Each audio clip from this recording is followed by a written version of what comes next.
Hi, my dear students. Today we will discuss about PY questions on the basis of torque, angular momentum, and conservation of angular momentum and couple of the force. इससे पहले कि हम लोगों ने इनके सारे topic के बारे में ऑल टॉपिक्स डिस्कस कर लिया था हम लोगों ने लास्ट लेक्चर में। तो आज के लेक्चर में हम लोग क्वेश्चन करेंगे। इससे पहले अगर आप मेरे चैनल पर न्यू है तो सब्सक्राइब तो कर ही लीजिएगा, अगर आपको अच्छा लगता है चैनल तो, अदरवाइज ना भी कर सकते हैं। एसएसएम कोटा के अंदर में ये जेईई मेन के 2025 के पर्पस से बनाया गया है कि 25 में जो 2024 के कैसे क्वेश्चन आए थे, 2023 के कैसे क्वेश्चन आए थे, प्रीवियस 10 ईयर का क्वेश्चन को हम लोग यहाँ पे ले रहे हैं। तो आइए स्टार्ट करते हैं हम लोग फर्स्ट क्वेश्चन से। A heavy iron bar of weight W दिया हुआ है, is having its one end on the ground and the other end on the shoulder of the person. The bar makes an angle theta with the horizontal. The weight experienced by the person is, मतलब एक इंसान है जो क्या कर रहा है, अपने शोल्डर के ऊपर में क्या रखा है, अपने शोल्डर के ऊपर में एक हेवी रॉड का, मतलब कि जिसका वेट जो है W है, उसका वेट जो है उसके शोल्डर के ऊपर में है, और वो इंसान क्या कर रहा है कि, और एक जो रॉड का छोर है वो क्या है, अर्थ के ऊपर में। तो सपोज करो कि ये एक इंसान है, सपोज करो कि ये इंसान है, थोड़ा सा आंख इसका टेढ़ा मेरा है और इसके शोल्डर है इधर कुछ, ठीक है ना, ऐसे ही शोल्डर होते हैं इंसान के, ठीक है ना, और शोल्डर के बाद में इधर दो पैर भी होते हैं, इंसान है तो दो पैर तो होंगे ही, ठीक है। और यहाँ पे क्या हो जाएगा, ये अर्थ सरफेस हो जाएगा। एक रॉड लेने का है और इसके शोल्डर के ऊपर में डाल देने का है, ठीक है। जब एक रॉड को हम इसके शोल्डर के ऊपर में डालेंगे तो ये कुछ ना कुछ एंगल तो बनाएगा यहाँ से, तो ये एंगल बना रहा है थीटा। अब सोचो इस जगह पे एक नॉर्मल फोर्स लग रहा होगा जिसका नाम हमने दे दिया N1, ठीक है। जैसे ही इसके शोल्डर पे चेक करेंगे तो एक नॉर्मल फोर्स लगेगा और इसका नाम दे दिया मैंने N2। तो जो N2 फोर्स इस रॉड के कारण इसके शोल्डर पे एक्सपीरियंस करेगा, वही N2 फोर्स ये एक्सपीरियंस करेगा, वही वेट जो है इसको लगेगा। तो देखते हैं क्या होता है। अब आपको पता है कि रॉड के बीचों बीच में mg लगते हैं, यानी मिड पॉइंट पे COM से हम लोग mg लेते हैं। अब हम क्या करेंगे, इस क्वेश्चन को सॉल्व करने के लिए हम लोग क्या करेंगे, किसी एक पॉइंट से टॉर्क का इक्वेशन लिखेंगे, किसी भी एक पॉइंट से टॉर्क का इक्वेशन लिखेंगे। तो सबसे पहले टॉर्क का इक्वेशन लिखने से पहले हमें line of action of the force जानना जरूरी होता है, क्योंकि जब भी हम टॉर्क लिखते हैं तो line of action of the force के परपेंडिकुलर हम लोग क्या लेते हैं, डिस्टेंस लेते हैं। तो लेट्स सपोज करो कि ये mg है, तो ये line of action of the force क्या होगा, ये होगा। अच्छा, n फोर्स है तो इसके लिए line of action of force क्या होगा, ये होगा, ठीक है। अच्छा, ये n1 फोर्स है तो इसके लिए line of force of action कौन सा होगा, ये होगा। अगर मैं बोलूं कि O पॉइंट से टॉर्क लिखते हैं और सिस्टम जो है इक्विलिब्रियम में है, तो किसी भी पॉइंट से टॉर्क लिखते हैं तो उसका नेट टॉर्क क्या होना चाहिए, 0 होना चाहिए। तो मैं बोलूंगा कि torque about O point is equal to 0। अब हमने आपको पढ़ाया था टॉर्क का फॉर्मूला, क्या था टॉर्क का formula, R cross F vector. क्या था फॉर्मूला बच्चा, मैं लिख रहा हूं, R क्रॉस F वेक्टर जो था ये इसका फॉर्मूला था। अब ये F वेक्टर जो था कैसे समझते हैं, देखिए मैं क्वेश्चन कराने का मतलब है, जेईई का क्वेश्चन कराने का मतलब है कि इसको समझना भी है, टॉपिक को अच्छे से समझने की कोशिश करना है, तभी जाकर करके होगा। तो R वेक्टर, अब सोचो इस mg फोर्स के लिए तुम्हारे पास में R वेक्टर कौन सा होगा, ये वाला होगा कि नहीं होगा। तो अगर मैं बोलूं ये लेंथ L/2 है तो ये वाला लेंथ कितना हो जाएगा, L/2 cos थीटा होगा कि नहीं होगा। तो अगर मैं बोलूं mg वेक्टर से ये परपेंडिकुलर डिस्टेंस हो गया, तो सीधा मैं लिखूंगा, एक फार्मूला लिखा था R परपेंडिकुलर इनटू F। अच्छा, इसका समेशन जो होना चाहिए, टोटल टॉर्क नेट टॉर्क क्या होना चाहिए, 0। इसका मतलब इसका समेशन क्या होना चाहिए, 0 होना चाहिए। बच्चा इसका समेशन जो होना चाहिए क्या होना चाहिए, 0 होना चाहिए। टोटल टॉर्क निकालेंगे और उसकी हमारे पास में जो वैल्यू आएगी वो 0 होना चाहिए। तो सोचो mg फोर्स के कारण, तो mg फोर्स का परपेंडिकुलर डिस्टेंस इस पॉइंट से O पॉइंट से कितना है, L/2। तो क्या लिखेंगे, mg L/2 cos थीटा। अब हम डायरेक्शन चेक करेंगे, तो डायरेक्शन कैसे बताया था, राइट हैंड थंब रूल के कारण जिस पॉइंट से हमें निकालना होता है उससे हम क्या करते हैं, R क्रॉस F। तो पहले R वेक्टर आता है तो R के डायरेक्शन में जाएंगे, तो L/2 ही तो हमारा R है, तो मैं ऐसे जाऊंगा। mg फोर्स नीचे लग रहा है, इसका मतलब ये भीतर की तरफ लगेगा, भीतर की तरफ को हम लोग क्रॉस मान लेते हैं और फिर प्लस का साइन देंगे। अब चेक करेंगे क्या ये N2 और भी कोई फोर्स लग रहा है, एक N1 फोर्स लग रहा है, बट ये N1 फोर्स इसी पॉइंट पे है, इसलिए इसका R वेक्टर 0 हो जाएगा, इसलिए N1 फोर्स का कोई इफेक्ट नहीं आएगा। फिर आते हैं हम लोग इस N2 के लिए। तो जब भी हम बात करेंगे N2 के लिए तो देखेंगे कि इस पॉइंट से इसका लाइन ऑफ एक्शन कहां पे है, ये है। इसका मतलब N2 के लिए जो हमारे पास में डिस्टेंस लेना होगा ये लेना होगा, यानी कि टोटल लेंथ अगर L है तो ये वाला डिस्टेंस कितना हो जाएगा, L cos थीटा। मैंने बताया था जिसके साथ एंगल बनाता है वो क्या होता है, cos थीटा लेता है। तो इस अगर N2 फोर्स के लिए लिखे तो पहले तो हमें डायरेक्शन भी चेक कर लेते हैं, सर इस तरह से और ऊपर की तरफ फोर्स है, इसका मतलब इधर की तरफ फोर्स होगा, इसका मतलब डॉट में होगा। तो मैं क्या लिखूंगा, N2 into L cos theta, और ये डॉट में लिखूंगा इज इक्वल टू 0 बोलूंगा।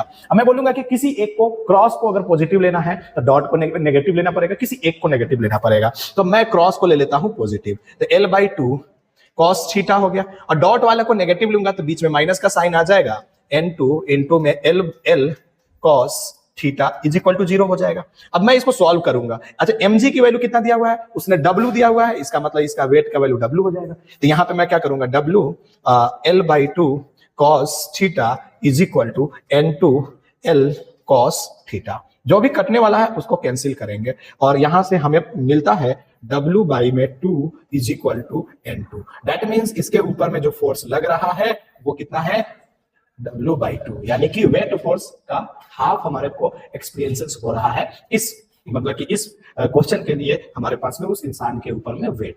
तो इस तरह से फर्स्ट क्वेश्चन को हम लोग सॉल्व करते हैं। फटाफट इसको आप ऐड कीजिएगा, फिर आते हैं हम लोग नेक्स्ट क्वेश्चन के अंदर में। जब भी नेक्स्ट क्वेश्चन की बात करेंगे तो इसके अंदर में हम लोग बात करते हैं। नेक्स्ट क्वेश्चन क्या कहता है कि a thin circular disc of mass m, एक थिन सर्कुलर डिस्क है, उसका मास m है, radius r is rotating in a horizontal plane about an axis passing through its centre and perpendicular to its planes with a angular velocity omega. If another disc of mass of the same dimension but the mass m/2 placed gently on the first disk coaxially, then the new angular velocity of the system is। अब देखो इस question के अंदर में पहले समझो question को। Question में क्या बोला कि एक डिश है हमारे पास में, क्या है बच्चा, एक डिश है। डिस्क में हमारे पास में कैसे है डिश, तो ये भी बताया इन्होंने कि एक डिश है हमारे पास में, इस डिश के ऊपर में ये परपेंडिकुलर एक्सिस है इसका। तो देखो मैं एक डिश बना देता हूं, ये हमारा डिश हो गया और ये हमारा मान के चलो कि इसके परपेंडिकुलर इसके सेंटर से पास कर रहा है। इस टाइम में डिस्क ओमेगा से रोटेट कर रहा था। जब डिस्क ओमेगा से रोटेट कर रहा था तो इसका रेडियस कुछ ना कुछ दिया होगा, r मान लेते हैं। मास कितना दिया हुआ है इसका, m। तो सबसे पहले इस क्वेश्चन में क्या करेंगे, इस डिस्क के ऊपर में फिर क्या किया है पहले मैं समझाता हूं, फिर इस क्वेश्चन को सॉल्व करूंगा। इस डिस्क के ऊपर में सेम रेडियस का एक और डिस्क लाया और इसके ऊपर में धीरे से डाल दिया इसके ऊपर में, ठीक है। अब ये कोएक्सियली डालने का मतलब यहीं पे डाला है। अब इस सिचुएशन में इसका ओमेगा डैश हो जाएगा, क्योंकि पहले ओमेगा था तो दूसरे बार में ओमेगा डैश हो जाएगा। तुम इन दोनों सिनेरियो में देखोगे तो एक्सटर्नल कोई फोर्स, एक्सटर्नल कोई टॉर्क नहीं लग रहा है इसके ऊपर में। और जब भी कोई सिस्टम के ऊपर में नेट टॉर्क 0 होता है, जब भी किसी सिस्टम के ऊपर में बच्चा नेट टॉर्क 0 होता है तो एंगुलर मोमेंटम कंजर्व होता है और L initial is equal to L final होता है। अच्छा, L का वैल्यू क्या होता है, तो I ओमेगा मतलब I initial omega initial is equal to I final omega final होता है। तो ये हमें यहाँ पे कंसेप्ट यूज करना है। तो आइए अब इस डिस्क का, अगर हमसे ये डिस्क है तो इस डिस्क का अगर मेरे से पूछे कि मोमेंट ऑफ इनर्शिया क्या होगा, तो सर mr²/2, और इसको ओमेगा से अगर सर कर दे तो यही इनिशियल एंगुलर मोमेंटम आ जाएगा। अब देखो ये डिस्क के ऊपर में एक और डिस्क रख दिया है, तो पहले इसका मास m था, अब बोला कि इसका m/2 डाल दिया है। तो अब मोमेंट ऑफ इनर्शिया निकालेंगे तो क्या लिखेंगे, तो सर डिस्क का मोमेंट ऑफ इनर्शिया mr² में क्या होता है, 2 ही होता है। लेकिन यहाँ पे चेक करेंगे तो इसका टोटल मास जो होता है वो हो जाएगा 3m/2, बिकॉज इसको और इसको क्या करेंगे, ऐड करेंगे। तो यहाँ पे क्या हो जाएगा हमारे पास में 3m/2 इंटू r², बाई में 2 भी होगा, यानी कि 3m/2 बाई में 2, क्योंकि mr²/2 होता है तो हमें ये भी डालना पड़ेगा इंटू r²। और इसका एंगुलर मोमेंटम, एंगुलर स्पीड कितना है, मतलब वेलोसिटी कितना है, ओमेगा डैश, तो ये हमारा आ जाएगा L फाइनल। अब L इनिशियल और L फाइनल को जैसे ही इक्वल कर देंगे तो क्या टॉर्क इक्वेशन हमारा मतलब कि एंगुलर मोमेंटम कंजर्वेशन आ जाएगा। तो mr²/2 omega is equal to, हम लोग करते हैं यहाँ पे 3mr²/4 इंटू में ओमेगा डैश। मैं थोड़ा सा धीरे इसलिए चल रहा हूं ताकि आपको पूरा चीजें क्लियरिटी के साथ समझ में आए। देखिए इधर अगर देखोगे तो ये 2 से कैंसिल आउट हो जाएगा और ऊपर चला जाएगा 2, नीचे चला जाएगा 3, तो 2/3 omega is equal to omega dash आ जाएगा। यहां से हमारे पास में आता है option number 3 is the right answer. तो हम लोग इस तरह से क्वेश्चनों को क्या करते हैं कि सॉल्व करने की कोशिश करते हैं। तो 2 क्वेश्चन अभी हम लोगों ने डिस्कस किया है, फटाफट इसको करो, इसके बाद में हम लोग नेक्स्ट क्वेश्चन के ऊपर में जाएंगे। चलिए आइए नेक्स्ट क्वेश्चन हम लोग करते हैं, क्वेश्चन नंबर 3 देखते हैं क्या है क्वेश्चन के अंदर में। क्वेश्चन नंबर 3 के अंदर में बच्चा दिया हुआ है, कुछ फिगर के अंदर में कुछ दिया हुआ है, if the radius of earth is reduce to 3/4 of the present value with change in its mass without change in mass. ठीक है, मतलब क्या बोला, without change in mass the value of duration of the day earth will be. मतलब क्या हुआ कि देखो, अगर मैं अर्थ का रेडियस घटा दूंगा, अगर मैं अर्थ का रेडियस घटा दूंगा तो क्या इसके टाइम पीरियड में कोई चेंजेस आएगा या नहीं आएगा। तो पहले हम क्या करेंगे कि पहले बोलेंगे कि सर हमारे अर्थ का रेडियस कितना था, पहले आर था। समझने की कोशिश करना बच्चा, पहले आर था। अगर अर्थ एक सॉलिड की तरह बिहेव करेगा तो मैं बोलूंगा इसका मोमेंट ऑफ इनर्शिया 2/5 mr² होता है। और सर ये ओमेगा से रोटेट कर रहा है, पहले अर्थ कितने से रोटेट कर रहा है, ओमेगा से। बात यहाँ पे सीखने की क्या है कि अर्थ के कारण ओमेगा जो होता है ना बच्चा, एक होता है 2π में टी होता है।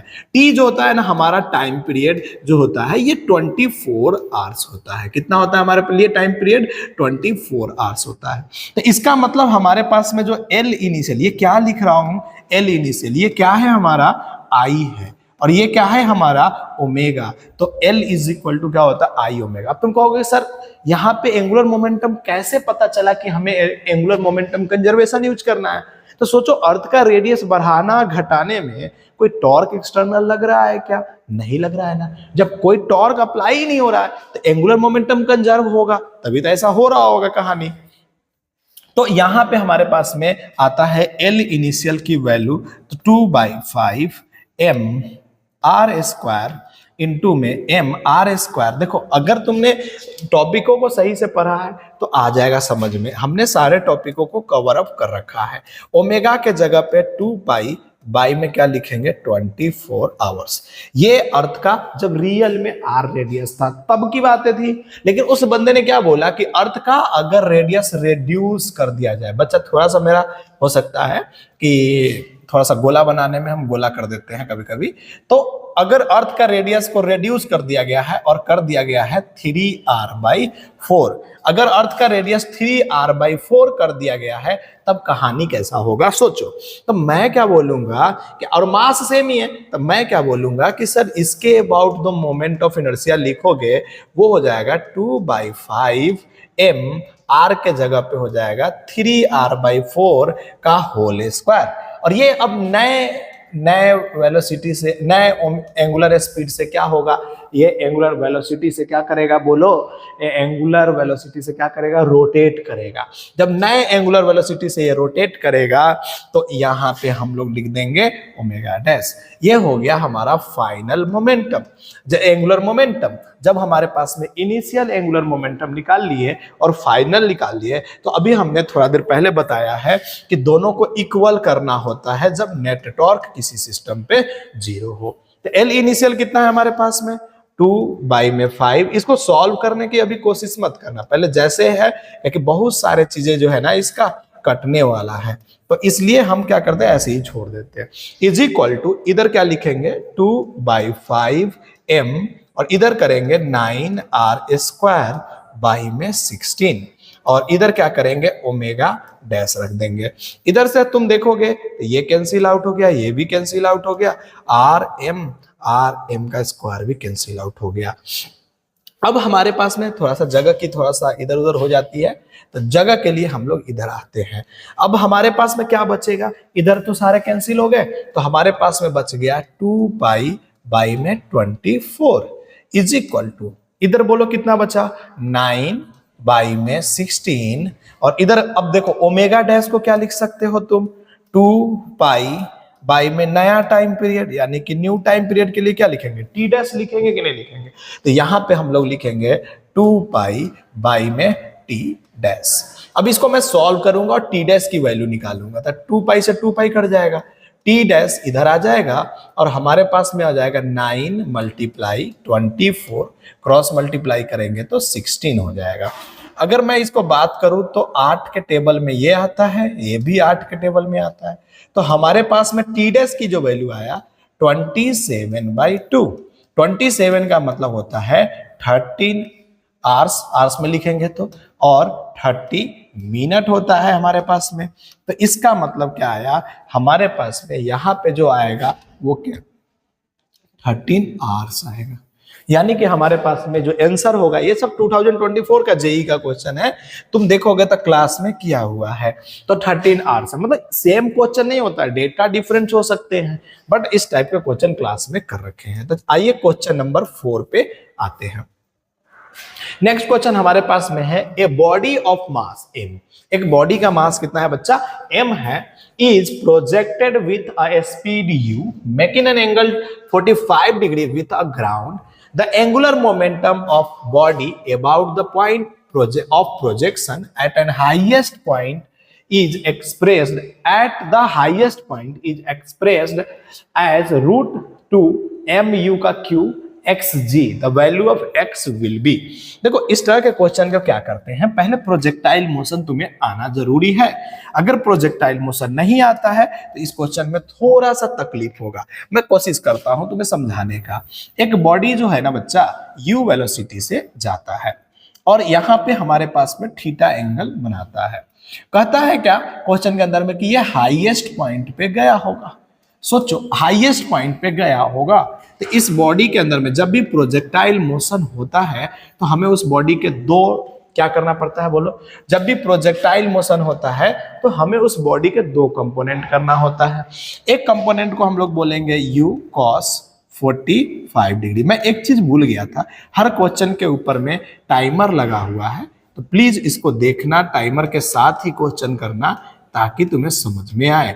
यहाँ पे है u sin 45, इसकी वैल्यू होगी u बाई में √2 मीटर पर सेकेंड। इधर वाले भी हो जाएंगे u by √2 metre per second. जब बात करें हम हाईएस्ट पॉइंट पे, तो हाईएस्ट पॉइंट में केवल और केवल x एक्सिस में क्या होता है, वेलोसिटी होता है, और y एक्सिस का वेलोसिटी क्या हो जाता है, 0 हो जाता है। इसका मतलब u बाई √2 रहेगा। अब बात करते हैं हम लोग कि इसका आर वेक्टर, तो आर वेक्टर नथिंग बट क्या होगा हमारे लिए, सोचो। तो हमने क्या बताया था जब एंगुलर मोमेंटम पढ़ाया था, तो हमने बोला था line of action of velocity check करते हैं, जहां से हमें एंगुलर मोमेंटम निकालना होता है। तो हमें इस पॉइंट से एंगुलर मोमेंटम निकालना है। तो लाइन ऑफ वेलोसिटी क्या है हमारे लिए, तो सर ये वाला जो पॉइंट है ना, यही तो लाइन ऑफ वेलोसिटी है। इसका मतलब हमें ये वाला लेंथ निकालना होगा, और ये वाला लेंथ नथिंग बट यही है। इसका मतलब h मैक्स अगर हम निकाल लें, हाइट इसका निकाल लें, तो हमारा काम बन जाएगा। h मैक्स के लिए अब मैं क्या लिखूंगा, sir angular momentum is equal to, sir एक फॉर्मूला आपने पढ़ाया था, अगर तुमको याद नहीं है तो मैं लिख के बताता हूं। एंगुलर मोमेंटम जो होता था mr क्रॉस क्या होता था, v वेक्टर होता था। लेकिन अगर कोई परपेंडिकुलर लाइन ऑफ एक्शन से परपेंडिकुलर डिस्टेंस पता हो तो कैसे लिखते थे, तब लिखते थे हम लोग m r परपेंडिकुलर इनटू में वेलोसिटी लिखते थे। अगर इसका मैग्नीट्यूड भी निकालना हो तो, मैग्नीट्यूड निकालने के लिए था ये चीजें। तो अब हमें करना क्या है, m तो दिया हुआ है, इसका मास m, और ये परपेंडिकुलर डिस्टेंस नथिंग बट क्या मिला हमें, h मैक्स मिला बच्चा, क्योंकि लाइन ऑफ एक्शन से हमेशा परपेंडिकुलर देखते हैं ना, तो h मैक्स मिला। तो h मैक्स कितना हो गया हमारे पास में, तो ये हो गया h मैक्स। अच्छा वेलोसिटी कितना है तुम्हारे पास में, तो u बाई में √2 है। h मैक्स का फॉर्मूला एक होता है, अगर तुम सही से देखोगे तो h मैक्स का एक फॉर्मूला होता है, तुमको याद हो तो mu² sin² थीटा होता था। तो यहाँ पे 45 का स्क्वायर, अब बाई में 2g लिखते थे, और इधर हमारे पास में क्या हो गया, u बाई में √2। अब तुम सही से इसको सॉल्व करो तो यहां से हमें मिलेगा m, u इधर है u² और u तो u का क्यूब हो जाएगा। साइन 45 डिग्री 1/√2 होता है, और उसका स्क्वायर करेंगे तो इधर मिलेगा 1/2, और यहां पे हमारे पास में 2g है, तो यानी कि 2√2 और इधर क्या हो जाएगा हमारे पास में g हो जाएगा। इसका मतलब हमारे पास में जो वैल्यू आया m u का क्यूब, अब बाई में क्या आया हमारे पास में 4√2 इंटू में g आया।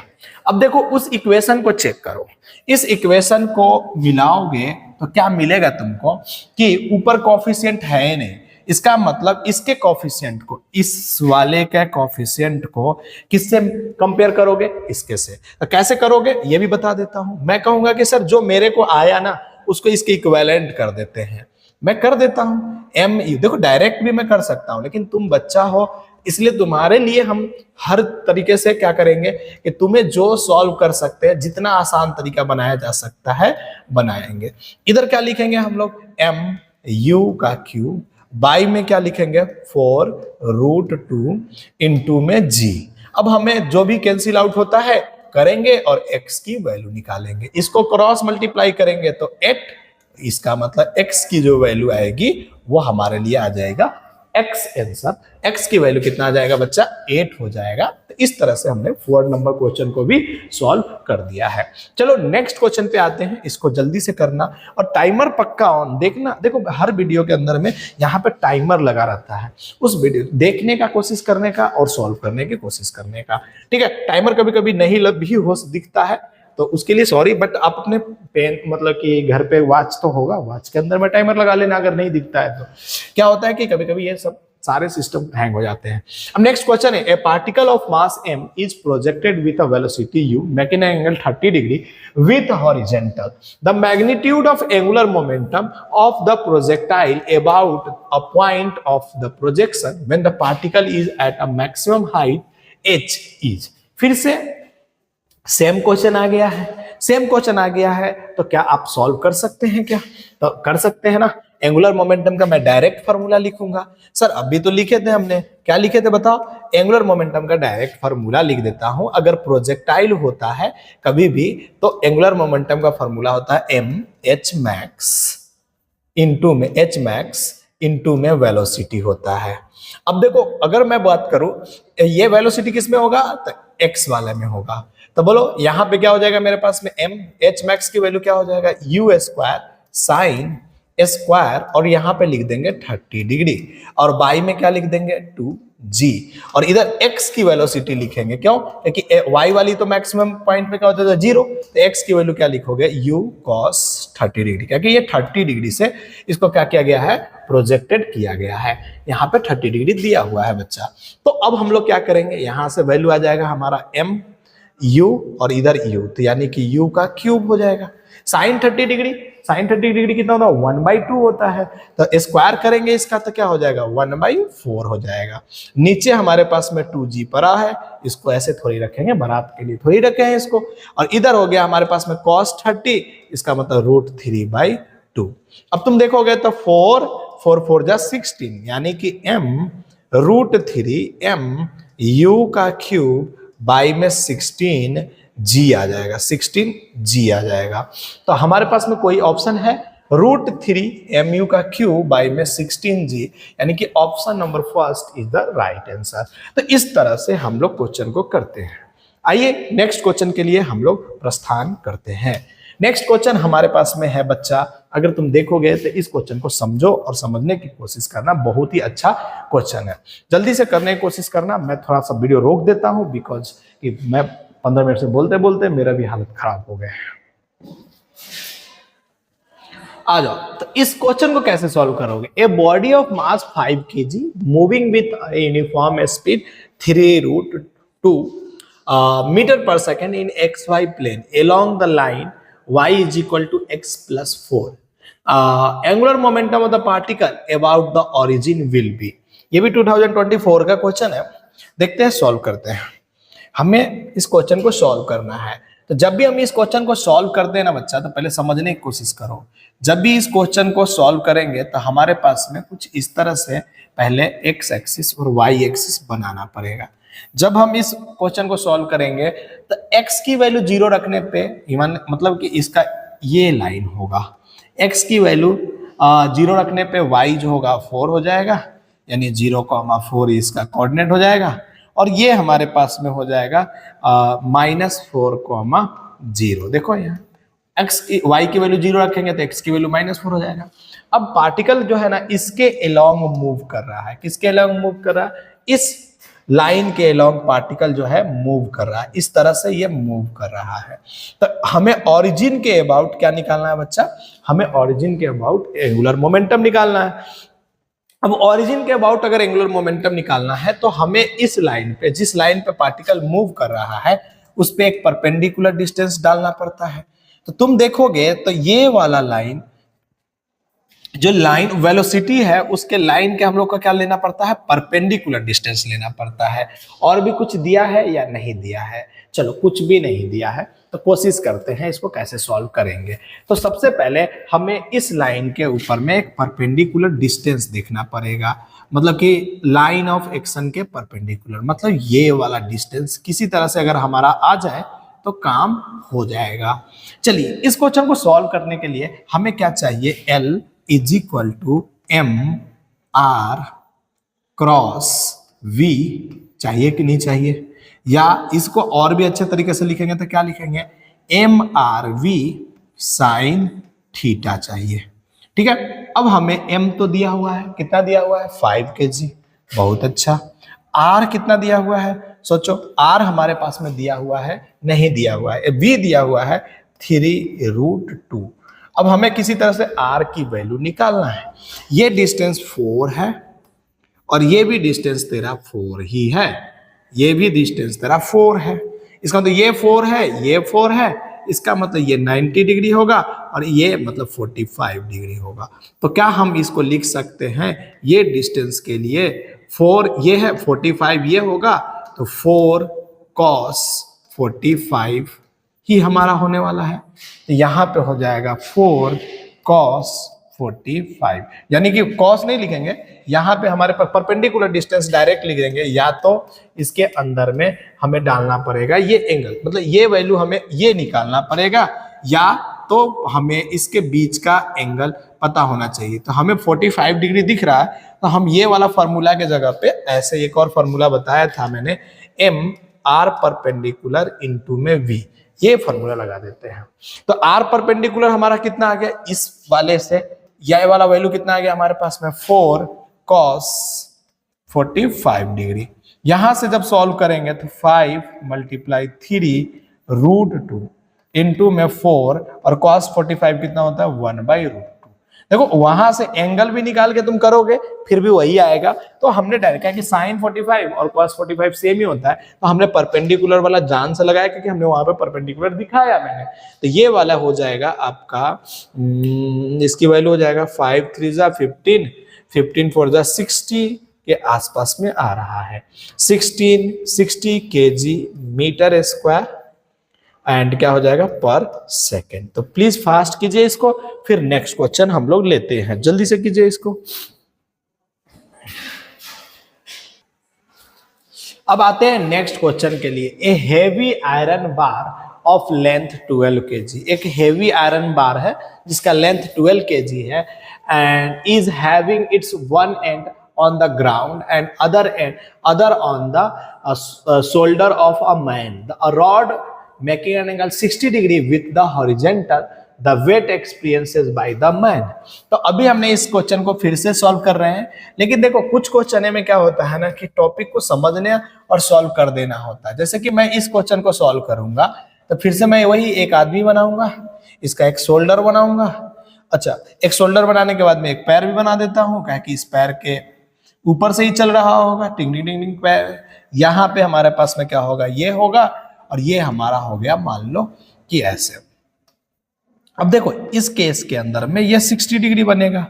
अच्छा सोचो अगर ये शोल्डर के ऊपर में इस तरह से अगर लेके चलोगे तो हमें n की वैल्यू इधर होगा, यानी कि n2 इधर हो जाएगा और इधर क्या हो जाएगा हमारे लिए n1 हो जाएगा। देखो अदर केस पे बनाओगे लेकिन आंसर क्या होगा ना सबका सेम ही आएगा, मतलब कोशिश करोगे तो सॉल्व करने का। तो ये हो जाएगा हमारा n1 और नीचे क्या हो जाएगा इसका mg लग रहा होगा। अब टॉर्क अबाउट हमें इसके लिखना है, ओ के अबाउट टॉर्क लिखना है। तुम कैसे लिखोगे टॉर्क अबाउट ओ, सोच के बताओ जल्दी से। जब भी टॉर्क अबाउट ओ लिखना है बच्चा तो जिसके अबाउट लिखते हैं उसका तो 0 हो जाता है, तो ये तो 0 हो गया पहले ही, यहाँ पे हमें ज्यादा कुछ लगाना नहीं है। अब सोचो इक्विलिब्रियम में है तो टॉर्क अबाउट ओ क्या होना चाहिए, 0 होना चाहिए।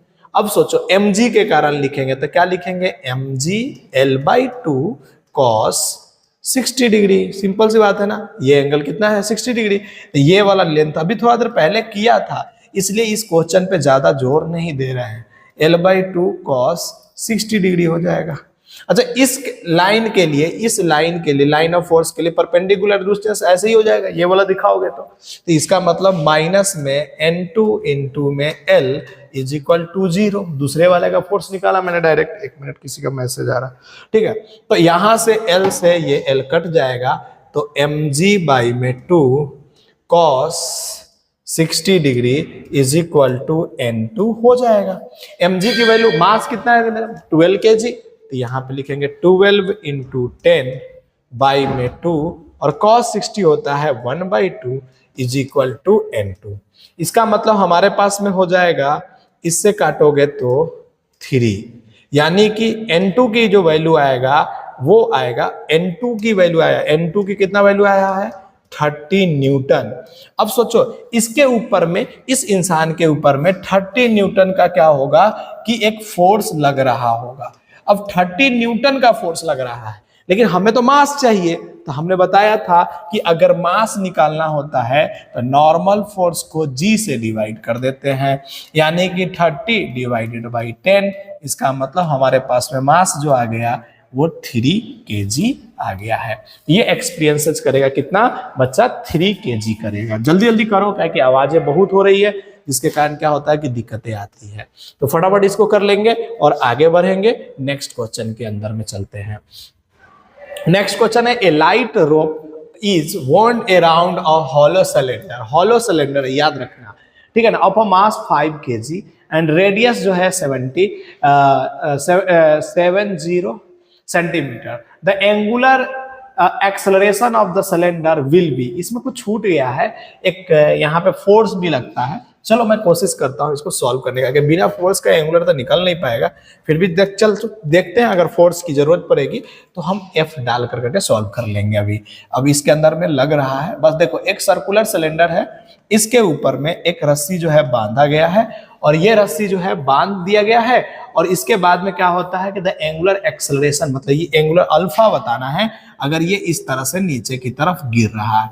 अब ये खुद से तो गिर नहीं सकता ना, इसका मतलब इसके ऊपर में कुछ फोर्स लग रहा होगा, तो मैं बोल देता हूं कि F फोर्स लग रहा होगा। फोर्स की वैल्यू नहीं दिया हुआ है तो चेक करना पड़ेगा, अभी हमारे पास में देखना पड़ेगा कि इसका क्या है। तो सोचो हमें इसका, ये है सिलेंडर, कौन सा सिलेंडर है, हॉलो सिलेंडर है। तो हॉलो सिलेंडर के लिए हमारे पास में हम बोलेंगे कि सर हॉलो सिलेंडर का टॉर्क अबाउट ओ लिखो, तो हम क्या लिखते थे, आई अबाउट ओ इंटू में अल्फा। ये टॉर्क का इक्वेशन होता है कि नहीं होता है, याद करो, torque is equal to I alpha होता था। तो अब टॉर्क अबाउट ओ, तो सर इस ओ पॉइंट से देखोगे तो इधर की तरफ एक फोर्स F लग रहा है, इसका मतलब R इंटू में F लिख दो, हो गया खत्म कहानी।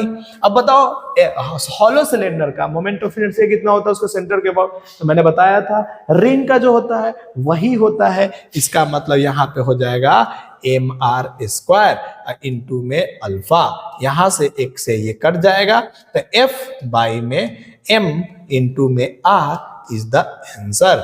F कितना है नहीं दिया हुआ है, मतलब कि तो छोड़ देंगे, कोई बात नहीं। मास कितना दिया हुआ है 5 kg। अच्छा R कितना दिया हुआ है 70 सेंटीमीटर, तो 70 बाई में नीचे लिख देते हैं 100, मतलब ऊपर चला जाएगा। यहां से हमारे पास में एक शून्य से एक जाएगा, 5 2 जा 10, तो 2F बाई में 7 होगा। अब हमारे को F किसी तरह से पता चल जाता तो काम हो जाता, बट कोई बात नहीं, नहीं दिया हुआ है तो हम सीधा लिख देंगे यहाँ पे कितना, 2F बाई में 7 is the answer. 2F by में 7 रेडियन पर सेकेंड। ये 2023 में क्वेश्चन आया था। चल आगे बढ़ते हैं, नेक्स्ट क्वेश्चन देखते हैं क्या होता है नेक्स्ट क्वेश्चन के लिए। ये सब कॉपी में देखोगे तो करवाया हुआ है, इसलिए आपको महसूस होगा कि हाँ आसान है। अब हमारे पास में ए फोर्स ऑफ -P के act on the origin of the coordinate system. The torque about the point 2 comma minus 3 is P ai cap plus bj cap, and the ratio of a by b is x by 2. The value of x is, अब इस question को कैसे solve करेंगे? देखो, एक force लग रहा है एक्ट ऑन द ओरिजिन, तो ये हमारा क्या हो गया कि एक ओरिजिन सिस्टम बनाओ। पहले ओरिजिन सिस्टम नहीं बनाओगे तो नहीं होगा, तो एक हमारे पास में मैंने क्या बना दिया, ओरिजिन सिस्टम बना दिया 0,0, और इसके ऊपर में एक फोर्स लग रहा है के डायरेक्शन में। के डायरेक्शन कैसे दिखाओगे? माइनस के, तो ऐसे लग रहा है, तो मैं मान लेता हूं कि सर ये वाला डायरेक्शन जो है ना, ये के है हमारे लिए, छोड़ दो, इसको लिख देते हैं माइनस में पी और के कैप लिख देते हैं, ये हमारा फोर्स है। ठीक है, अब बोलता क्या है कि अगर द टॉर्क अबाउट, कौन सा टॉर्क, कौन सा जगह पूछा है, मान लेते कहीं यहां पे एक जगह है जिसको बताना है 2 माइनस 3 पे हमें टॉर्क इसके अबाउट निकालना है, मतलब टॉर्क अबाउट, इस पॉइंट का नाम दे देते हैं पी, तो टॉर्क अबाउट पी निकालना है। तो कैसे सॉल्व करेंगे टॉर्क अबाउट पी निकालने के लिए? तो याद करो, हमें पहले आर वेक्टर चाहिए, तो आर वेक्टर कैसे निकालते थे? याद करो, जहां पे फोर्स लगता था ना, उस फोर्स में से जिस पॉइंट के अबाउट निकालते थे ना, उसको माइनस करते थे। तो इसका मतलब जहां पे फोर्स लग रहा है, तो कहां पे फोर्स लग रहा है? इस पॉइंट पे। किसके अबाउट निकालना है तेरे को? पी के अबाउट। तो इसके में से इसको माइनस करेंगे। इसका मतलब आर वेक्टर जब भी लिखेंगे हम लोग, आर वेक्टर जब भी लिखेंगे बच्चा, तो क्या लिखेंगे यहाँ पे? आर वेक्टर जब भी लिखेंगे तो समझना, आर वेक्टर जो होगा वो होगा 0 माइनस 2 आई कैप, फिर क्या होगा 0 प्लस 0 माइनस माइनस प्लस हो जाएगा 3 जे कैप, यहां से हमारे पास में आ गया माइनस 2 आई कैप प्लस कितना आ गया बोलो? 3 जे कैप। ये हमारा आर वेक्टर आ गया, और हमारे पास में एफ वेक्टर की वैल्यू दिया हुआ है माइनस पी के कैप। अब क्या करेंगे? टॉर्क निकालना है सर। टॉर्क का एक फॉर्मूला जानते हैं, R cross F vector, R cross F vector. R हमारे पास में क्या आ गया? माइनस 2 आई कैप प्लस में 3 जे कैप, और क्रॉस में हमारे पास में क्या आ गया? माइनस पी के कैप। आ गया कि नहीं आ गया? अब हम इसको सॉल्व करेंगे। आई क्रॉस के क्या मिलेगा? आई क्रॉस के यानी कि जे मिलेगा या माइनस जे मिलेगा? तो एंटी क्लॉक, याद करो हमने जब वेक्टर पर आ रहे थे, तो अगर आई से के में जाएंगे तो उसके सामने वाला तो मिलेगा, लेकिन अगर क्लॉकवाइज जाते थे प्लस, एंटी क्लॉकवाइज जाते थे माइनस, तो माइनस माइनस प्लस हो गया। अब फिर से मैं क्या लिखूंगा? माइनस 2p जे कैप लिख दूंगा। अब इसको बोलो जे क्रॉस के, तो क्या हो जाएगा? -3 क्या हो जाएगा? आई, और यहां पे p भी होगा, तो मैं इसको कैसे लिखूंगा? -3 p और आई कैप लिख दूंगा। अब हमें क्या बोला? ये तो टॉर्क आ गया। अब बोला है कि ए और बी का रेशो बताओ, तो पहले तो यहां से हमें क्या निकालना पड़ेगा? हमें p को कॉमन निकालना पड़ेगा। तो जैसे p को कॉमन निकालेंगे तो -2j, और क्या आ गया हमारे पास में? और प्लस में, माइनस में ही 3i आ गया। अब तुम देखो वहां पे एक जगह पे हमारे पास में क्या आया? -3 आया, क्योंकि i के पीछे वाला जो है ना वो a है। देखो ना, i के पीछे कोफिशिएंट जो है वो a है, तो यहाँ पे i का कोफिशिएंट कितना है? -3, और b कितना हो जाएगा इसी बात पे? -2। दोनों का रेशो बोलो, तो दोनों का रेशो मतलब a बाई में हमें क्या निकालना है? b, इसका मतलब -3 बाई में -2। यहां से हमारे पास में वैल्यू आ जाता है a बाई b की वैल्यू 3/2, इसका मतलब x की जो वैल्यू आ जाएगी वो आ जाएगी 3। खत्म, कोई डाउट ही नहीं आया। चलो आगे बढ़ते हैं, आगे की कहानी को करते हैं। अब नेक्स्ट क्वेश्चन हमारे पास में जो है, ये चेक करो क्या है क्या नहीं है। 45 डिग्री पे है, ये सारी चीजें दिया हुआ है। ओह सॉरी, पहले हम इसके पहले वाले क्वेश्चन को करेंगे, उसके बाद इस क्वेश्चन पे आएंगे। आइए नेक्स्ट क्वेश्चन देखते हैं। ए पार्टिकल ऑफ मास 100 ग्राम, इसका मास कितना दिया हुआ है? 100 ग्राम। ध्यान में रखना 100 ग्राम। क्या कहता है कि projected at a time t is equal to 0, t is equal to 0 पे प्रोजेक्ट हो जाता है with a speed of the 20 metre per second. इसका मतलब इसका स्पीड दिया हुआ है 20 मीटर पर सेकेंड। कहता है कि स्पीड एंड एंगल 45 डिग्री, इसका मतलब ये एंगल जो दिया हुआ है बच्चा ये 45 डिग्री दिया हुआ है। कहता है कि the horizontal edge given in the figures, आप फिगर बनाया हुआ है, the magnitude of the angular momentum of the particle about the starting point t is equal to 2 second is found under root k। तो what is the value of k? k का value पूछा है, यानी कि हमें किसी time t पे ये पार्टिकल को जब प्रोजेक्ट करेंगे, थोड़ा सा मैं अच्छा से बनाता हूं, अलग बनाता हूं, तब तुमको समझ में आएगा। देखो हमने क्या बोला, यहां पे आ जाओ, यहां पे हमने क्या बोला कि एक पार्टिकल को कितने से भेजा गया है 20 मीटर पर सेकेंड से, कितने एंगल पे बनाया गया है 45 पे। इसको भेजने के बाद में ये कहीं यहां पे चला गया होगा किसी टाइम t पे, किसी टाइम t पे ये कहीं ना कहीं पहुंच गया होगा। पहले इसका बताओ x में वेलोसिटी कितना होगा 20 cos 45, इसका मतलब 20 बाई में √2 मीटर पर सेकेंड। इधर हो जाएगा 45 ही है तो 20 बाई में √2 मीटर पर सेकेंड, साइन लगाएंगे और वैल्यू वही आएगा क्योंकि 45 पे दोनों का वैल्यू सेम होता है। अब किसी टाइम t पे मान लेते हैं कि ये पार्टिकल, चलो मैक्सिमम पे नहीं पहुंच करके किसी टाइम t पे ये यहां पहुंच गया होगा। जब यहां पे पहुंच गया होगा तो इसका mg नीचे लग रहा होगा कि नहीं लग रहा होगा। अब इस टाइम पे हमें क्या वेलोसिटी पता है? नहीं पता है। क्या हमें इसकी वेलोसिटी निकालने में बहुत सारे प्रॉब्लमें हो जाएगी? तो हमने एक चीज पढ़ा था, मैं इधर पहले समझा देता हूं, एंगुलर इंपल्स का एक कंसेप्ट पढ़ा था।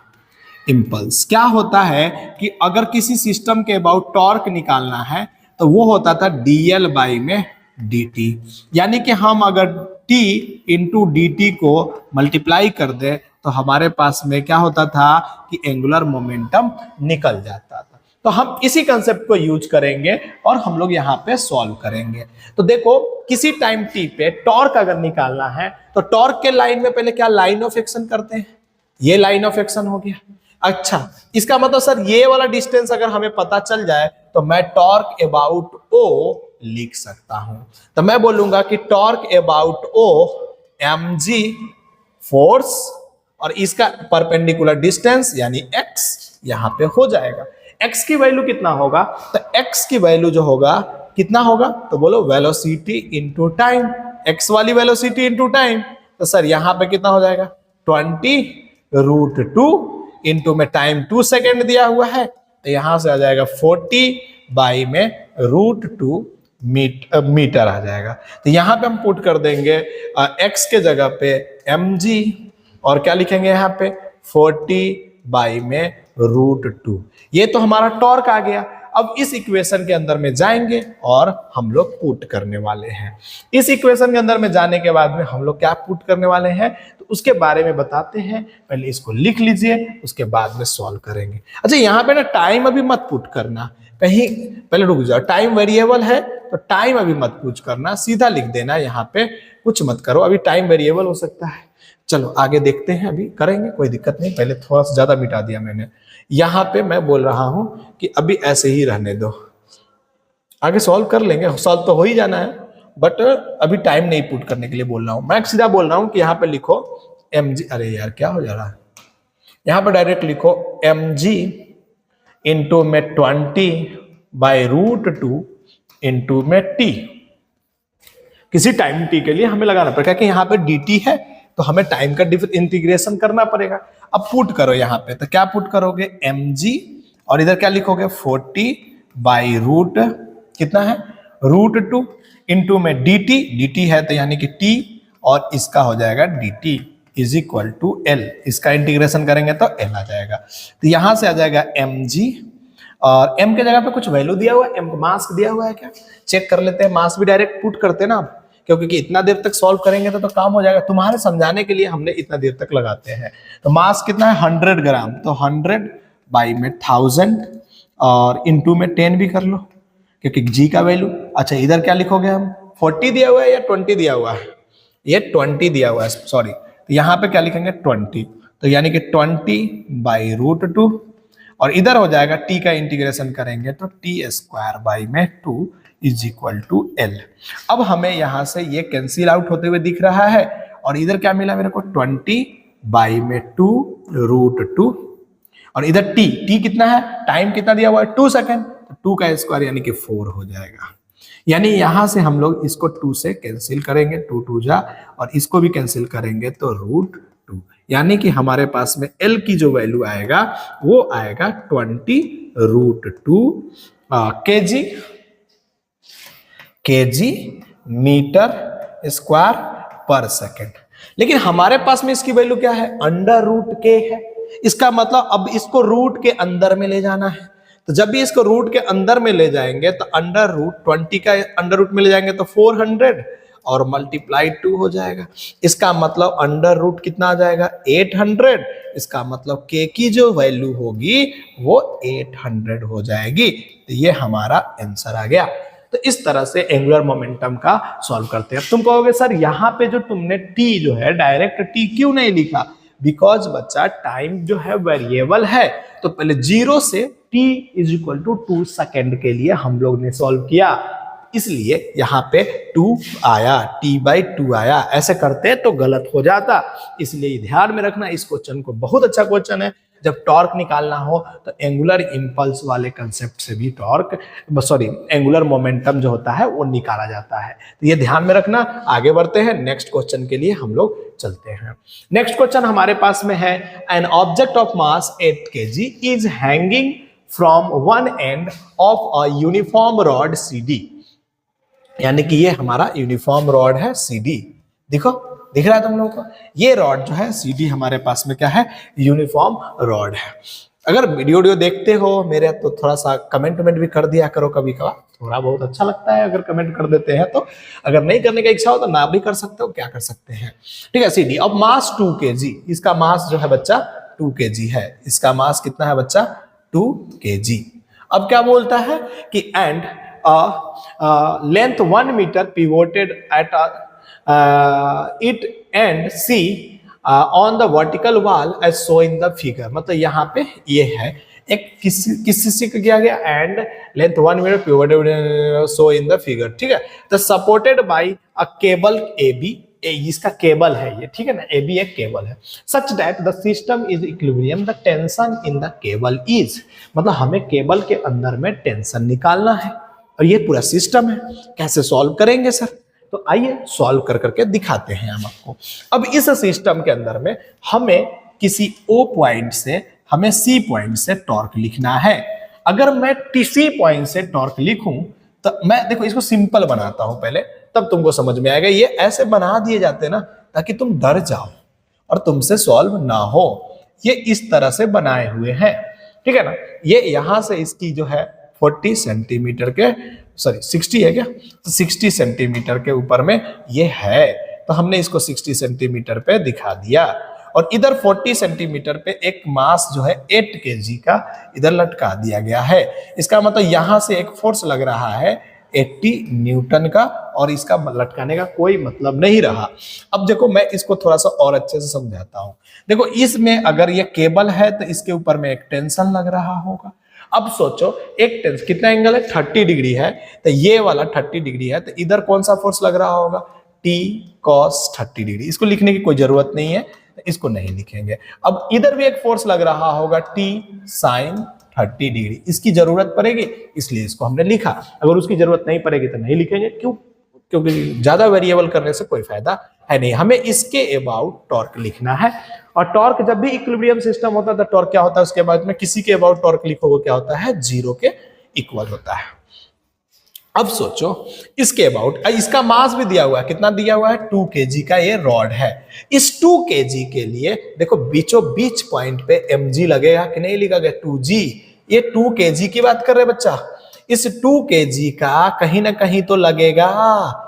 इस 2 kg का 2g नीचे लगेगा कि नहीं लगेगा, वो कहां पे होगा 50 सेंटीमीटर में। तो पहले इस 2 kg के लिए बोलो टॉर्क क्या होगा, तो मैं लिखूंगा 50 सेंटीमीटर, मतलब 50/100 इंटू में 20 न्यूटन। ये हमने किसके लिए लिखा, ये 2 kg के लिए लिखा। फिर इस टेंशन फोर्स के लिए लिखो, इस टेंशन फोर्स के देखो इसकी वैल्यू किधर आया, भीतर की तरफ, तो इस टेंशन फोर्स की वैल्यू किधर आया, ऊपर की तरफ, तो उसमें क्या लिखा देंगे, माइनस का साइन, और क्या लिखेंगे यहाँ पे, टी साइन 30 डिग्री, और इधर से क्या लिखेंगे 60 सेंटीमीटर पे, तो 60 बाई में 100। और अब अगले वाले को प्लस क्यों, क्योंकि इधर से ऐसे जाएंगे तो भीतर, यानी ये 80 न्यूटन वाले जो है 1 मीटर पे है, तो इसको क्या लिखेंगे 80 न्यूटन इंटू में 1 इज इक्वल टू 0। अब यहां से हमें टेंशन फोर्स निकालना है, आराम से टेंशन फोर्स निकल जाएगा। देखो इससे ये कैंसिल आउट हो जाएगा, इससे भी ये कैंसिल आउट हो जाएगा, तो यहां बचेगा 10 माइनस में टी cos 30 sin 30 होता है 1/2, और इधर हो जाएगा 6/10 इज इक्वल प्लस में 80 इज इक्वल टू 0। तुम देखोगे ये वाला पूरा पोर्शन, पहले मैं इसको सॉल्व कर लेता हूं, 3 से कैंसिल कर देता हूं, और ये हो जाएगा 90, तो 90 इज इक्वल टू क्या लिखेंगे 3t बाई में 10। यहां से सॉल्व करेंगे तो हमारे पास में हो जाएगा 900 बाई में 3t, और इससे कैंसिल करेंगे तो टेंशन की वैल्यू जो आएगा वो आ जाएगा 300 न्यूटन। देखो तो थोड़ा बहुत तुमको सॉल्व भी करने आना चाहिए। यहां तक मेरा काम था, इसके बाद तो कम से कम तुम कर सकते हो। तो इसका मतलब इसका आंसर जो होगा, third answer is the right answer. तो फटाफट कर डालो। नेक्स्ट हम लोग चलते हैं नेक्स्ट लेवल के लिए। तो ये हमारा हो गया अभी का। नेक्स्ट क्वेश्चन करते हैं। आप पता नहीं कितने नंबर क्वेश्चन है, बट चलो करते रहते हैं। The torque of a force लगा हुआ है ये, about a origin is T. तो कहता क्या, if the force act on a particles whose position vector is 2i cap 2j cap plus k cap, then the value of torque t is equal to। तो r vector दिया हुआ है बच्चा इस बार। ये तो क्लास का है, मतलब क्लास में इस टाइप का क्वेश्चन करवाए हमने। तो r वेक्टर तुम्हारा दिया हुआ है, कितना दिया हुआ है बोलो, 2i कैप प्लस में 2j कैप और प्लस में k कैप, और f वेक्टर दिया हुआ है तेरा, बोलो जल्दी से कितना हो गया, 5i cap plus 3j cap minus 7k cap. r cross f vector निकालना है तुमको, तो बोलो क्या लिखेंगे, i j और k। अब सोचो, अब हमारे पास में कहता है कि if the force act on the particle at the this point, इस पॉइंट पे निकालना है, सीधा क्रॉस प्रोडक्ट करो, आंसर आ जाएगा। तो 2 2 1 5 3 माइनस 7, इसको करोगे तो 7 2 14, यानी कि i कैप इंटू में माइनस में 14, यानी कि माइनस 17 i कैप। किसी में है क्या माइनस 17, यानी कि ऑप्शन नंबर 2 और 3 में से कोई हो सकता है।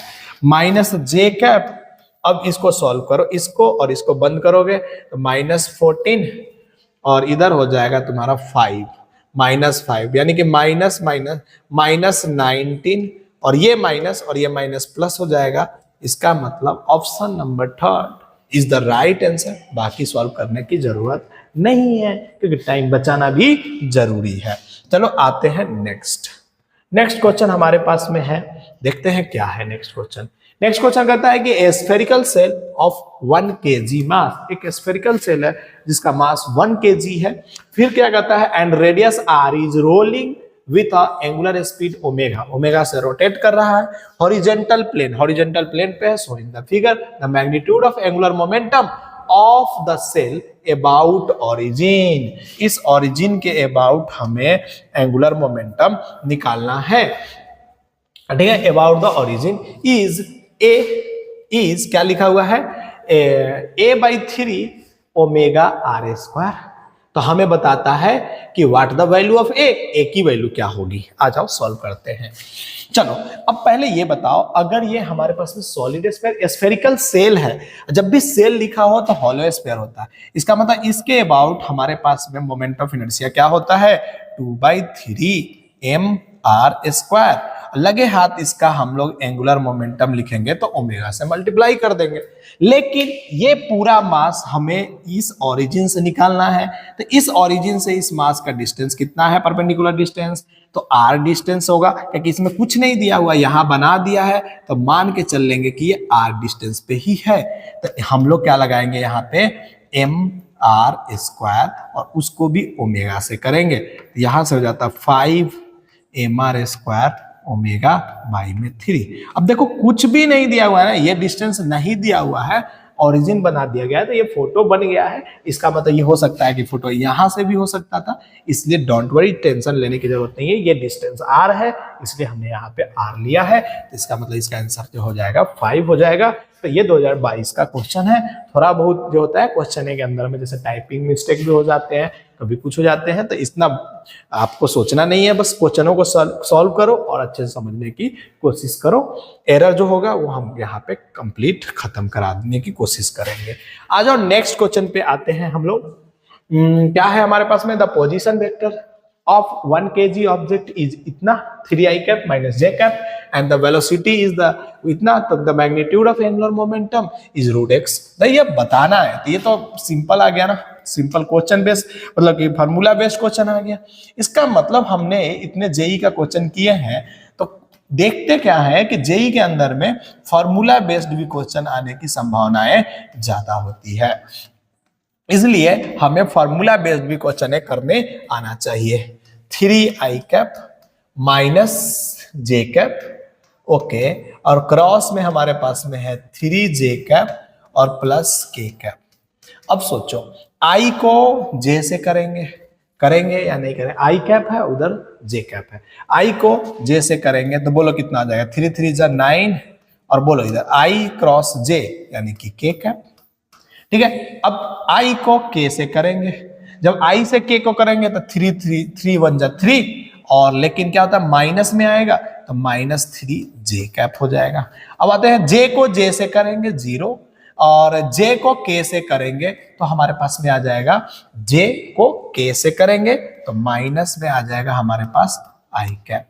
अब इसका अंडर रूट निकाल लो, आंसर आ जाएगा 9 का स्क्वायर प्लस 3 का स्क्वायर प्लस 1 का स्क्वायर का अंडर रूट, यानी कि 81 प्लस में 9 और प्लस में 1, यहां से हमारे पास में वैल्यू आता है 91 का under root is the magnitude of angular momentum. इसका मतलब हमारे पास में x की जो वैल्यू है वो है 91। फटाफट इनको करो, इसके बाद नेक्स्ट क्वेश्चन हम लोग लेंगे, जल्दी से कर डालो। अब आते हैं नेक्स्ट क्वेश्चन के अंदर में, एक under root 34 metre long ladder weighing 110 kg lean on the frictionless wall. It feet rest on the floor 3 meter away from the wall. So in the figure, find the F है small f and FW are at the reaction force on the floor and the wall. The ratio of FW by F बताना है। इस question को solve करना है। हमने आपको class के अंदर में एक लेडर प्रॉब्लम पढ़ाया था, उसके बेसिस पे ये 2022 के अंदर में क्वेश्चन आया है। तो लेडर प्रॉब्लम के अंदर में हमने क्या बताया था कि जब भी कोई लेडर जो होता है किसी वाल के ऊपर में इस तरह से टिकाया जाता है, तो इस लेडर के अंदर में क्या क्या चीजें होता है पहले मैं समझाता हूं। इस पॉइंट पे एक नॉर्मल फोर्स लगता है जिसका नाम हम लोग दे देते हैं N1, और इस पॉइंट पे एक नॉर्मल फोर्स लगेगा उसका नाम दे देते हैं N2। फिर क्या होता है, अगर लेडर फोर्स के ऊपर में स्मूथ अगर वाल है तो यहाँ पे एक फ्रिक्शनल फोर्स क्या होगा, इसको बैलेंस करने की भी कोशिश करेगा। इस फ्रिक्शनल फोर्स के बाद में अब यहाँ पे और भी एक फोर्स लगता है जो इसके बीचों बीच mg फोर्स लगता है। यहां तक हो गया, ये एंगल को मान लेते हैं हम थीटा। ओके, अब हम लोग कैसे सॉल्व करेंगे इस टाइप के क्वेश्चन जब हमारे पास में आ जाता है। तो हमने बताया था आपको कि किसी भी एक के अबाउट पहले तो सारे फोर्स को इक्वेट करो, तो तुम देखोगे N2 फोर्स को बैलेंस कर रहा है फ्रिक्शनल फोर्स, N2 फोर्स को बैलेंस कर रहा है फ्रिक्शनल फोर्स। अच्छा, N1 फोर्स को बैलेंस कर रहा है mg फोर्स। ये भी हो गया। N2 को फ्रिक्शनल फोर्स, N1 को mg फोर्स बैलेंस कर रहा है। इसके बाद में हम लोग क्या करते हैं, अब टॉर्क अबाउट किसी एक पॉइंट के अबाउट टॉर्क लिखते हैं। जब भी टॉर्क लिखते हैं बच्चा, तो एक चीज ध्यान में रखना, जहां पे मैक्सिमम फोर्स लग रहा हो वहां से टॉर्क लिखना। तो टॉर्क अबाउट ओ पॉइंट लिखेंगे। जब हम टॉर्क अबाउट ओ पॉइंट लिखेंगे तो हमें पता चलेगा N1 के कारण जो टॉर्क हुआ है और प्लस में F फ्रिक्शनल फोर्स के कारण जो टॉर्क हुआ है, ये तो 0 हो गया। अब आते हैं हम लोग mg के कारण टॉर्क लिखते हैं। तो जब mg के कारण हम लोग टॉर्क लिख रहे होंगे तो हमने बताया था लाइन ऑफ एक्शन जोड़ने का और उसके बाद में वहां से परपेंडिकुलर डिस्टेंस खोजने का। अगर मैं ये बोलूं L, तो L/2 यानी कि 30 रूट है, तो ये वाला हो जाएगा √34/2 हो जाएगा कि नहीं हो जाएगा, इनटू कॉस थीटा। तो मैं क्या लिखूंगा, mg के कारण, और मैं डायरेक्शन चेक करूंगा तो इस तरह से नीचे की तरफ हो जाएगा। तो √34/2 कॉस थीटा, और इसको मल्टीप्लाई करो इसके फोर्स से, यानी कि mg से। ठीक है, अब सोचो N2 के कारण जो है हमारे पास में टॉर्क होगा वो, तो मैं कलर चेंज करूंगा, और N2 के कारण टॉर्क, तो N2 का लाइन ऑफ एक्शन फोर्स निकालेंगे पहले। तो N2 का लाइन ऑफ एक्शन फोर्स ये है, और यहां से परपेंडिकुलर डिस्टेंस मींस ये वाला डिस्टेंस चाहिए। ये वाला डिस्टेंस कितना हो जाएगा, √34 sin थीटा। तो इसका मतलब अगर मैं लिखूंगा, डायरेक्शन चेक करो, तो डायरेक्शन कैसे होगा, बाहर की तरफ। तो इसको माइनस के साइन के साथ लिखूंगा, क्या लिखूंगा, N2 इंटू में √34 sin theta is equal to 0, क्योंकि सिस्टम इक्विलिब्रियम में होगा तभी जाकर के एग्जिस्ट करेगा, ये लेटर वहां पे रुका रहेगा। तो यहां से हमारे पास में आता है 34/2 cos थीटा इंटू में mg इज इक्वल टू आता है N2 √34 sin थीटा। अब तुम सोचो, ये 34 से ये 34 गया, तो हमारे पास में जो आएगा N2 की जो वैल्यू आएगा वो आ जाएगा, यहां से हम N2 की जो वैल्यू आएगा वो आ जाएगा mg/2, और इधर हो जाएगा cos थीटा, और नीचे हो जाएगा हमारे पास में sin थीटा।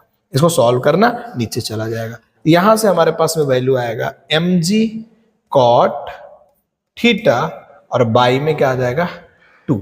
जब N2 की वैल्यू आ गई तो क्या हमारे पास में फ्रिक्शनल फोर्स की भी वैल्यू आ गई, यानी इसकी वैल्यू आ गई mg cot थीटा और बाई में 2। अब क्या बोला है कि FW क्या है, फोर्स ऑन वॉल, और F क्या है हमारे पास में, फोर्स ऑन द फ्लोर। तो आ जाओ मैं इसके बारे में डिस्कस करता हूं। पहले ये सारे चीजें लिख लेना, मैं इसको मिटाता हूं क्योंकि हमारे पास जगह की थोड़ी सी कमी है, फिर समझाने की कोशिश करूंगा।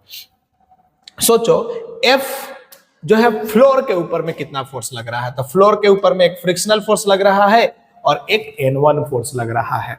तो फ्लोर के ऊपर में जो F फोर्स होगा वो N1 का स्क्वायर प्लस में F का स्क्वायर, इन दोनों का क्या होगा ना, स्क्वायर रूट ही तो होगा, एक वेक्टर सम होता है।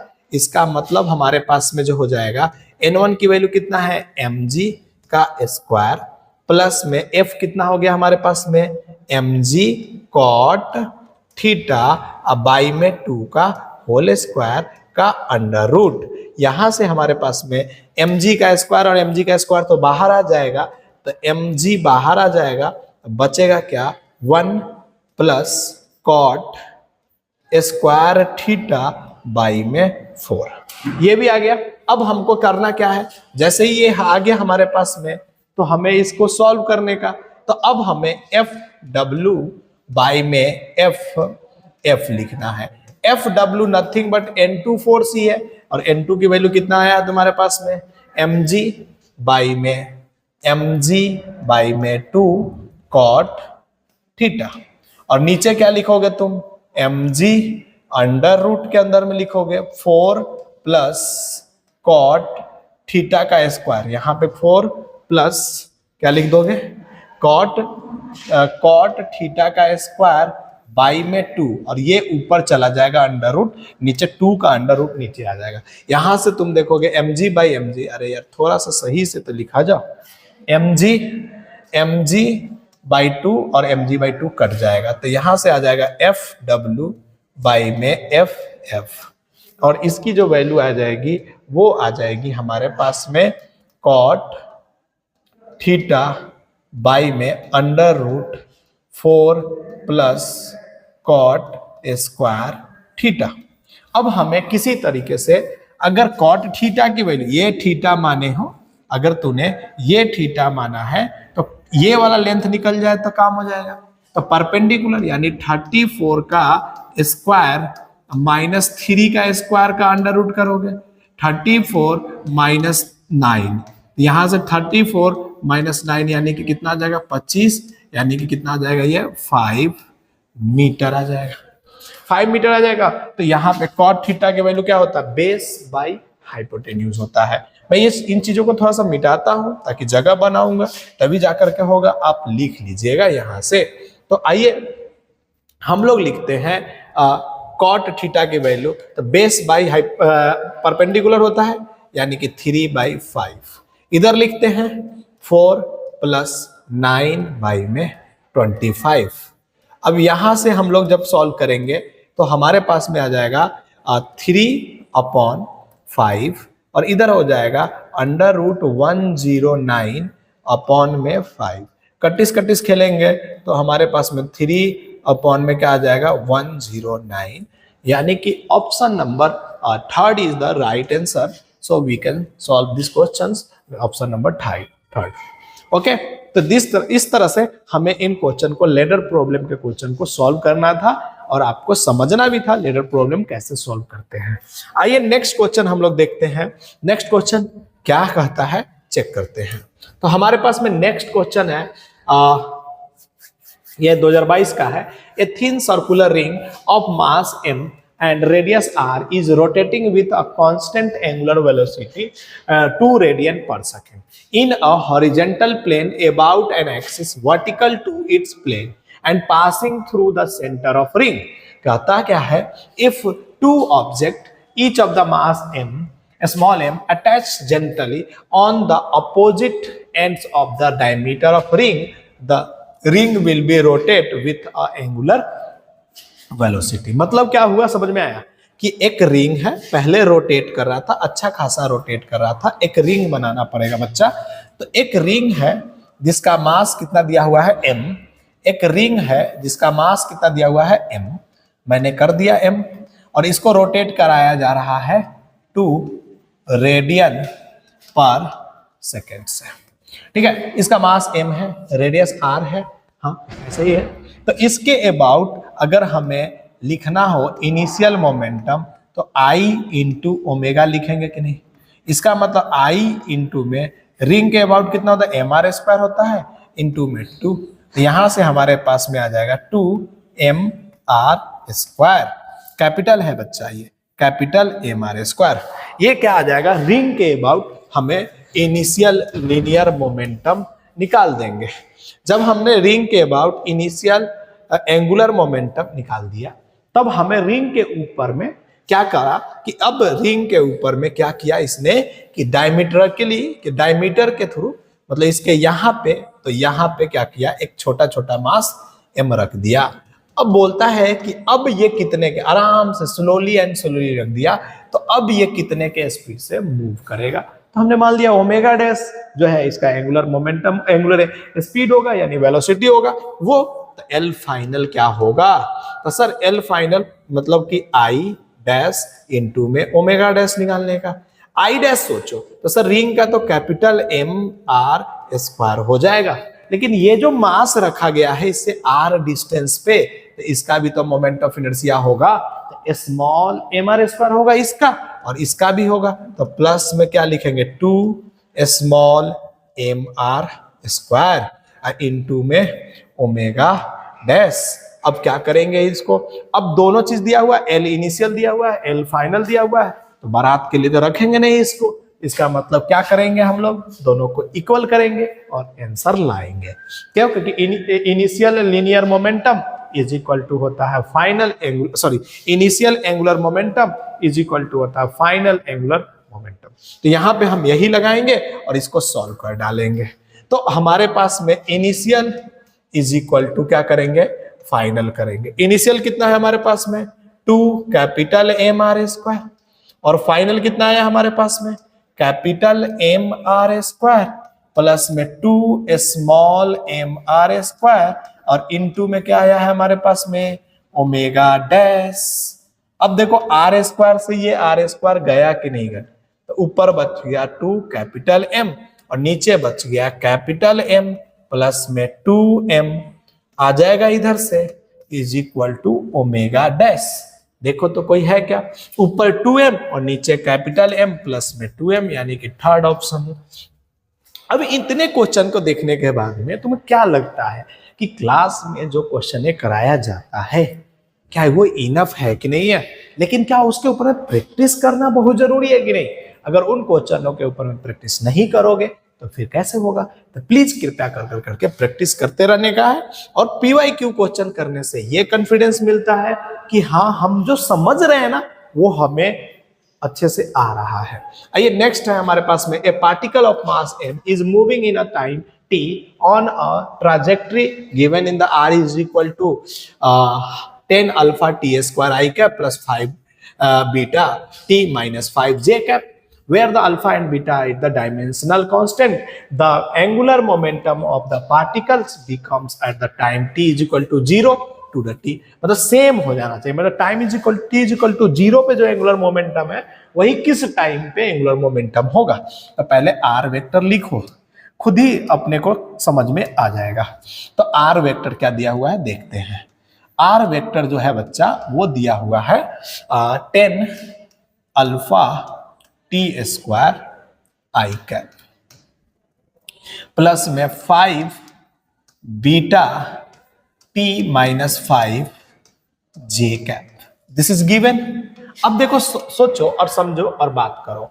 पहले t इज इक्वल टू 0 की बात करेंगे। जब t इज इक्वल टू के 0 की बात करेंगे तो r की वैल्यू कितना आ जाएगी, देखो t की वैल्यू 0 पुट करते हैं, ये 0 इधर से 0 तो बचेगा क्या माइनस 25 बीटा जे कैप।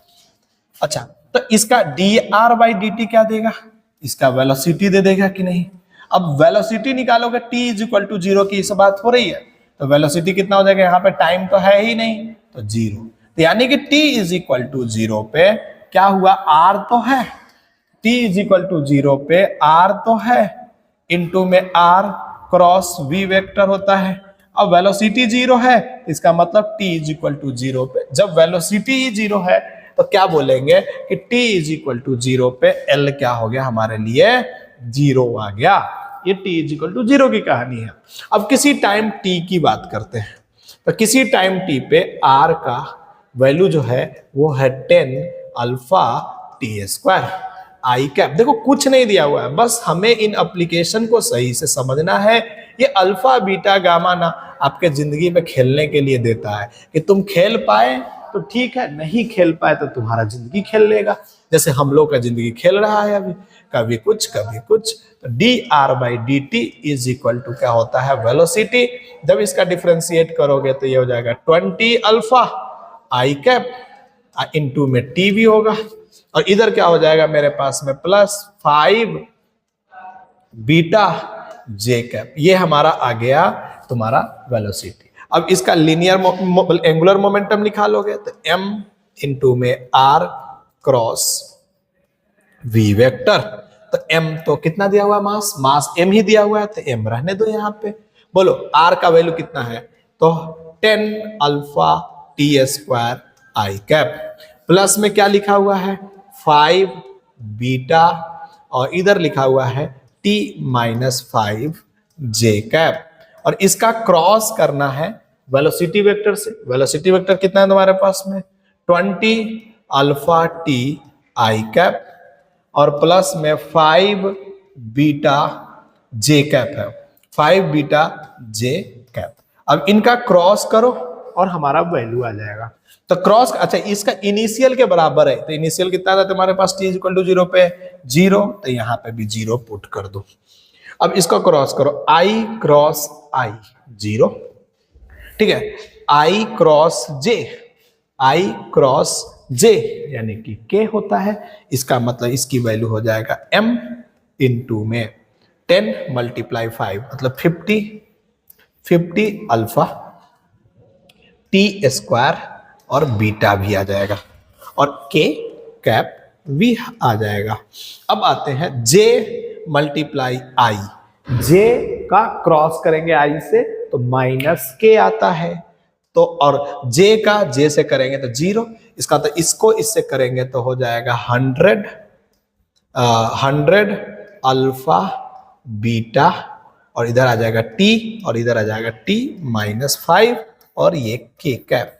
अब देखो मास तो 0 हो नहीं सकता है किसी का, इसका तो इन दोनों को ही 0 होना होगा, सॉल्व करने के बाद में इन दोनों का 0 होना होगा, तो इन दोनों को 0 करेंगे आंसर आ जाएगा। तो पहले हम इधर का मिटाएंगे, देखो इधर का मिटाने का जरूरत क्यों पड़ा, समझ में आया ना तुम लोग को, तो इधर का मिटाओ और फिर सॉल्व करो।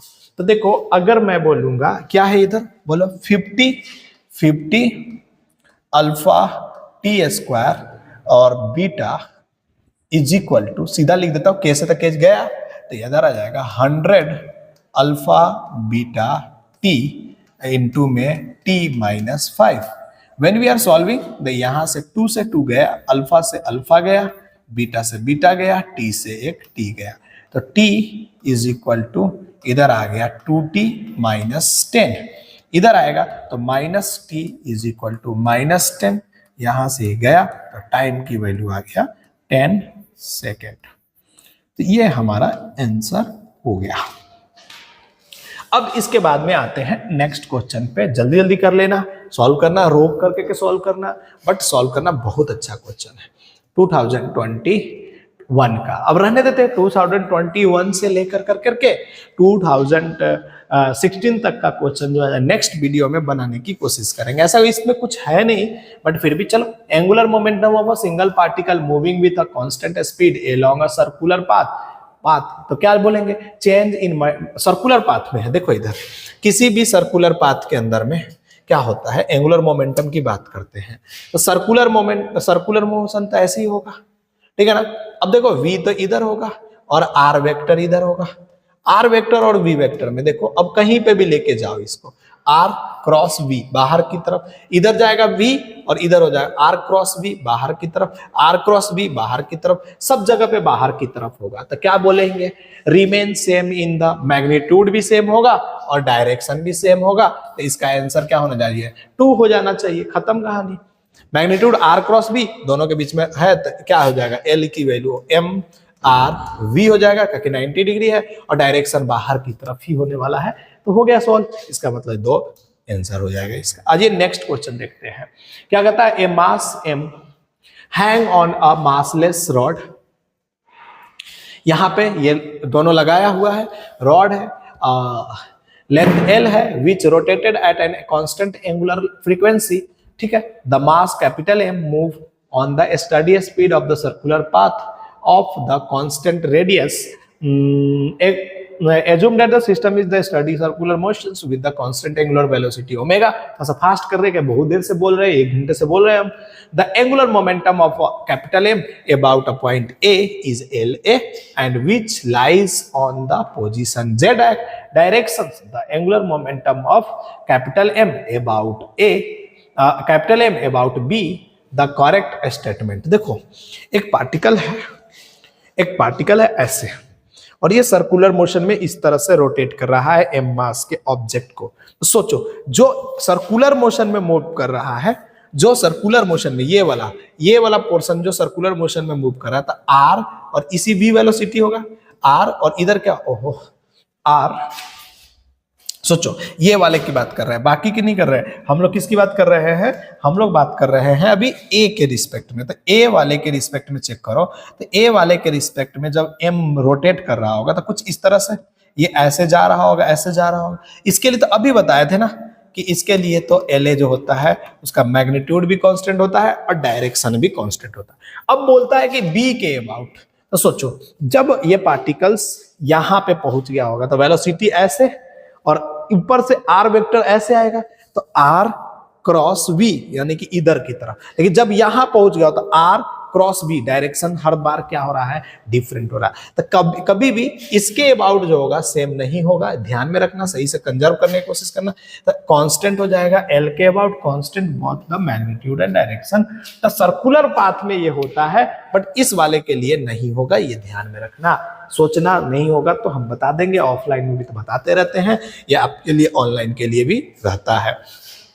कमेंट करना अगर नहीं आएगा तो फिर से वीडियो बनाया जाएगा, और क्या कर सकते हैं।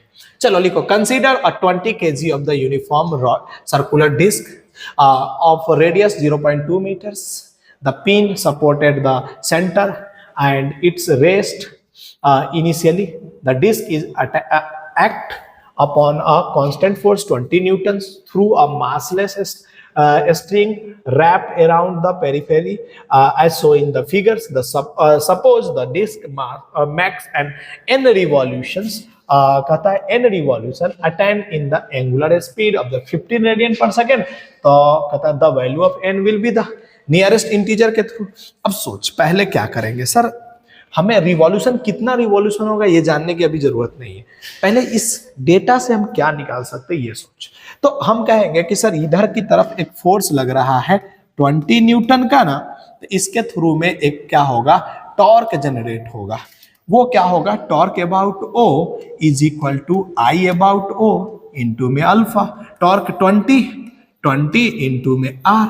अब ये डिस्क है, यूनिफॉर्म डिस्क है, तो सर इसका M R A square by में 2 इंटू में अल्फा। यहां से आर से एक आर कर जाएगा, 40 इज इक्वल टू में मास कितना दिया हुआ है इसका 20 kg, 20 रेडियस कितना दिया हुआ है इसका 0.2 मीटर, तो 0.2 इंटू में अल्फा करो।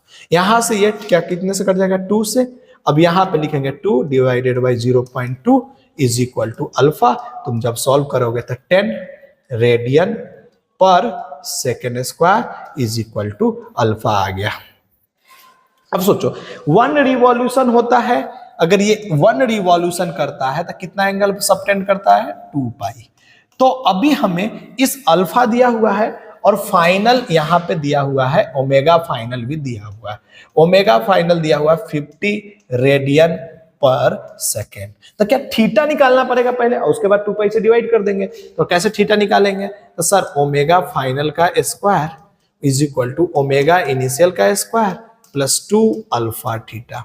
सोचो इनिशियली तो ये रोटेट कर ही नहीं रहा था, जब 20 न्यूटन का फोर्स लगा तब रोटेट किया, इसका मतलब इनिशियली तो 0 हो गया। तो 50 मल्टीप्लाई 50, ये फाइनल यहां दिया हुआ है, इज इक्वल टू 2 अल्फा के जगह पे कितना लिखोगे 10, और इधर हो जाएगा तुम्हारे लिए थीटा। यहां से तुम थीटा की वैल्यू निकालोगे तो 125 बाई 0 बाई में 2 इज इक्वल टू थीटा, यानी कि ये हो जाएगा 625 जो आया है ये थीटा आया है। किस में आया है, रेडियन में आया है।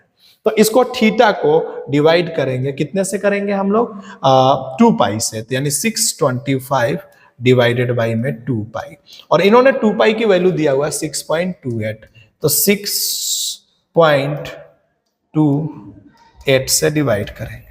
अब सोचो लगभग ये कितने के बराबर हो जाएंगे, अगर ये नीचे वाला वैल्यू अगर ये नीचे वाला वैल्यू जो होता अगर 6.25 होता तो ऊपर हो जाता 62500, और नीचे वाला 625 होता तो इसकी वैल्यू आती 100।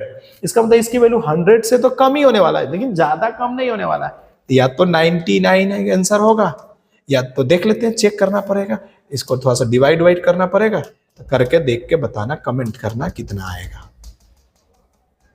चलो मैं कर देता हूं, हम इसको सॉल्व कर देंगे, हमें तो देखो करना ही है। 62500 को हम लोग करना है 628 से, ठीक है। ये होगा 9 टाइम्स में, शायद 9 8 जा 9 2, और ये हो जाएगा 18 और 8 7 15 5, और ये हो जाएगा तुम्हारा 9 9 6 54 18 और 9 2 18 18 और दो नौ चौक 54 55 56 हो जाएगा। यानी 90 इधर 8 हो जाएगा, इधर हो जाएगा तुम्हारा 9 और इधर हो जाएगा तुम्हारा 11 में से जाएगा तो 5 और फिर से ऊपर से एक शून्य 99 के आसपास में आ रहा है। तो इसका आंसर हो जाएगा 99 वन कंप्लीट रिवॉल्यूशन। क्या कहता है ये नियरेस्ट पॉइंट में, तो नियरेस्ट तो 99 के आसपास में है, भर देंगे आंसर हो जाएगा। ठीक है, अगर इसका 99.99 अगर आता बच्चा देख लेते हैं तो फिर अलग आंसर आ जाएगा 5652। यहां से 8 ये हो जाएगा 2, इधर हो जाएगा 3 और इधर हो जाएगा 0। अब एक शून्य करोगे 6 25 30 यानी कि 5 नहीं आएगा क्योंकि 5 है तो 99 मतलब कि राउंड ऑफ फिगर आना चाहिए, तो यानी कि इसका आंसर 99 हो जाएगा। तो इस तरह से हमको इस क्वेश्चन को भी सॉल्व करना था। आई थिंक कि आज के लिए बहुत हो गया है, तो हमें इसी पे क्वाइट कर देना चाहिए। अभी बहुत सारे क्वेश्चन हैं जो हम लोग क्या होगा कि अब नेक्स्ट क्लास में करेंगे। 20 क्वेश्चन आज के लिए हम लोगों ने कर लिए हैं, तो नेक्स्ट क्लास के अंदर में हम लोग नेक्स्ट 20 क्वेश्चन करने वाले हैं। तो आज के लिए इतना ही। Thank you very much. Enjoy कीजिए लेकिन पढ़ते भी रहिए। Thank you very much.